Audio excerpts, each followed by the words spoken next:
Hello students, welcome to online classes, and today class we are going to discuss about the second concept, that is the reasons for emergence of modern retailing formats. So in the previous class I clarify you the concept of reasons for emergence of modern retailing formats, and also we completed opportunities, and we will move to the today class, that is the challenges. Means The first question is challenges for development of organized retailing, because we are have a certain challenges, we have a certain the problems for the development of the organized. Actually it's not a problem, so we have a certain challenging task for the development of the organized retailing formats in India. So those are because of challenges also we are going to adopting the we are going to bring out the modern retailing formats. And let us start with the first challenge of the poor logistic and infrastructure. And before go to that, again I would like to tell you one sentence for that challenges. The growth of organized retail in India is affected due to the following limitations. These are the limitations. The growth of organized retail in India is affected. So because of that, these challenges we have to overcome for that. So those are the four logistic and infrastructure. This is one of the challenges for the emergence of modern retailing formats. The poor logistic means what? The low level of logistic and infrastructures. It means the well developed transport and communication facility of warehousing are prerequisition for the growth of organized retail. If you have a well developed transport and communication facilities for the warehousing of prerequisition of the growth of organized, definitely it will be growth. But India has poor infrastructure, such as road connectivity between the rural and market center is not developed. Warehouse facilities is poor, and it is totally local in case of cold storage. Due to poor warehousing, large amount of agriculture products are damaged, that neither the benefit of consumer or farmers. Banking and insurance is growing, but the growth is not enough to cover the rural India, which is the supplier of inputs and the raw material for the retail industry. So because of that, this is one of the challenges. So to overcoming from these challenges, we are going to the modern retailing formats we are going to adopt it. In India, basically, as you know, when you compare to the Indian road system, the roads are not clear. So if road is not clear, the connectivity and infrastructure of that city, it is not clear. So how we are going to communicating the goods from what, rural to urban?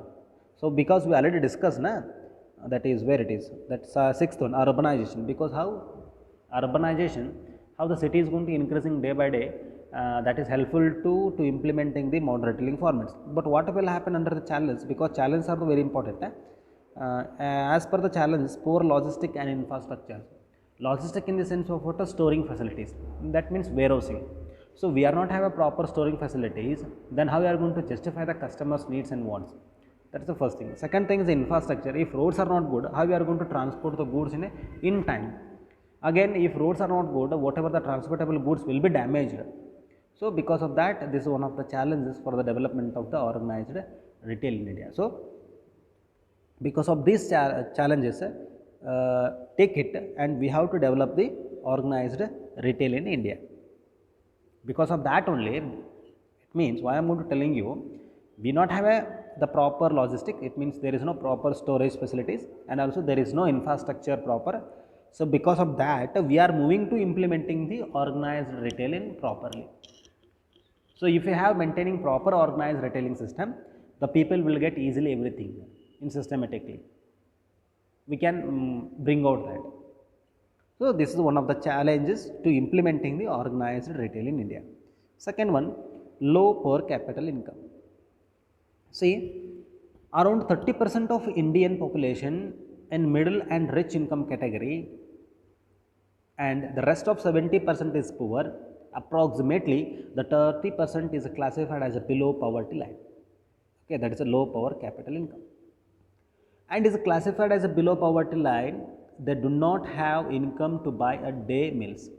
The people in rural India lack of liquidity. They do not have adequate cash to enjoy the luxurious life. But the organized retail will have limited scope for the growth when the large percent of population is kept outside the system of Indian economy is growing at 6% GDP. At this level, the GDP touch poverty cannot be removed. The GDP should consistently touch 10%, ensure the faster economic growth, that is in terms of increasing the income level of people and help for the better consumption habits. So that is one of the low per capita income will implementing the organized retailing in India. And next we'll move to the 33rd one, complicated tax regimes. See, the tax regimes is complicated. There is no unified and signal system.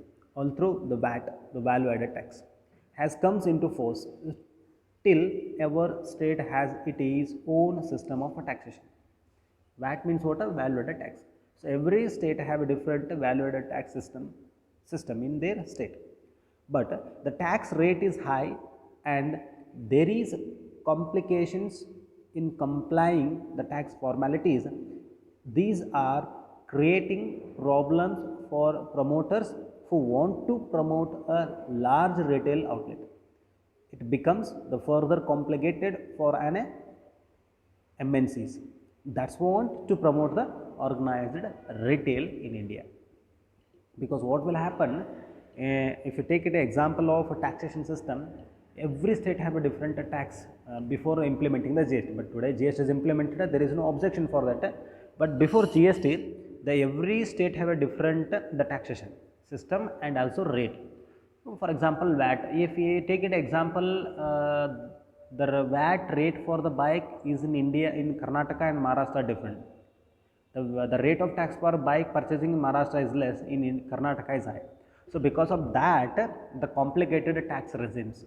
If you take it buy a bike in Karnataka, the rate of the total cost of buying bike is more.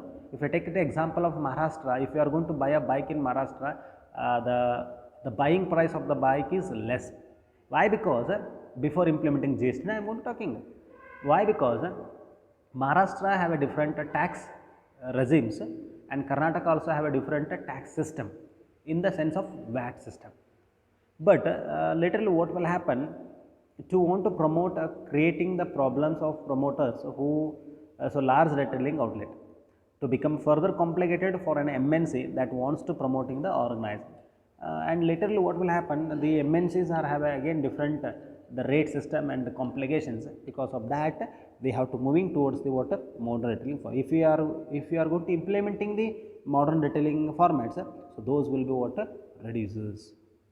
The problem will be resolved. Next, foreign direct investment, that is FDI. So what will happen? FDI is one of the challenges. See, India needs a huge investment.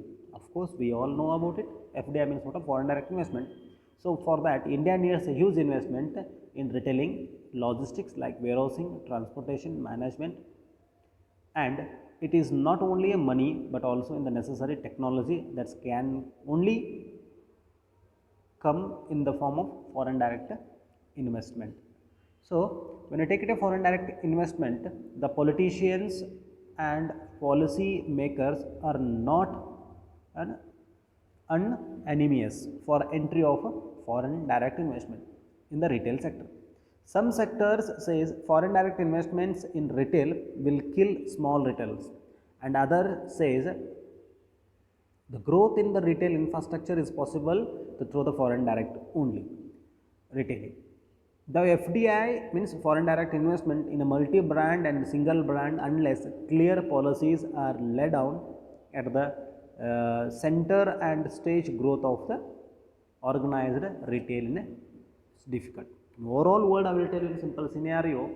See, foreign direct investment and foreign direct policies are one of the best challenges to implementing the organized, because whenever going to adopting the foreign direct investment, will get a huge amount. So that is to be beneficial to development of the or implementing the growth of the organized retail. We will move to the next, education and training. See, organized retail is described as a semi-hospitality industry. As you know already, a customer must be well treated to ensure repeat sales. A study says that labor productivity in India retail sector is only 6% of its counterpart of the America. Customer CRM, customer relationship management, that is customer relationship management can ensure systematic growth of organized retail. So that's the salesman who comes in personal touch with the customer must have the art of meaning and satisfying the customers. There are no adequate number of institutions in India that educate and train people to handle the customers in at retailing aspects, because only we have to train and we have to make educate the retail who are the workers or who are the trained people under the retailing aspects. If those who are working under the modern retailing aspects, if they are trained properly, if they have educated properly, they can make the satisfy the customers, because they can understand the customers. As per the understanding the customers, they are going to satisfying the customers needs and wants and demands, and customer satisfied, the sales will be increases. And we'll move to the next, the last but not least, that is a real estate prices. See, one of real estate price is one of the best challenges for the implementing or development of the organized retail formats. The real estate price in India for land and building is exhibit. Cities like Mumbai, Delhi, Bangalore have high land values, since organized retail needs large area for amenities like parking and all other needs, also to accommodate a big building. Major portion of investments is tied up in land and building. So this may increase the cost of operations. It may be difficult to operate the store economically and profitability. So because of that, the real estate prices, this is also one of the challenges for the development of the organized retail in India. So the topic second unit is successfully completed. In the next class, we are going to discuss about that is your third unit. We have to be begins. So these all chapter notes will be given later. That is retail expansion. Thank you. We'll meet in the next class. If you have any questions, you have to comment. I will be justify that.